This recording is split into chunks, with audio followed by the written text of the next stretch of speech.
Praise the lord. Good morning ప్రియులారా.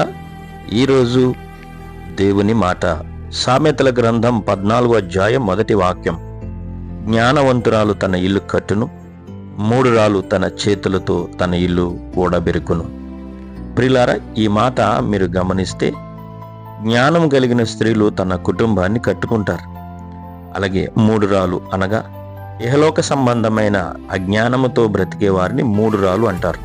వీళ్ళకి దైవ జ్ఞానం బోధించినను అర్థం కాదు. తన చేతులతోనే లేక తన ఆలోచనలతోనే తన కుటుంబాలను పాడు చేసుకుంటూ ఉంటారు. ఇలాంటి వారు అరుదుగా మనకి కనిపిస్తూ ఉంటారు. అయితే దేవుని వాక్యం సెలవిస్తుంది, జ్ఞానము కలిగి స్త్రీలు బ్రతకాలి, జ్ఞానము కలిగి ఆలోచన చేయాలి.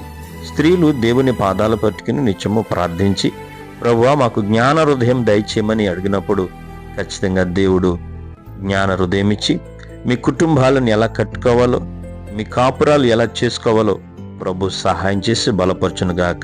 స్త్రీలారా, ఈ మాట మీ కొరకే. దయచేసి మీ కుటుంబాలను మీరు కట్టుకోండి, మీ ఇల్లు మీరు కట్టుకోండి, మీ సంఘాలు మీరు కట్టుకోండి. పాడైపోవద్దు, దేవుడు వెక్కిరింపబడు. చాలా జాగ్రత్త. స్త్రీలు మెలకు కలిగి ప్రార్థించే బిడ్డలుగా ఉందరుగాక. ఆమేన్.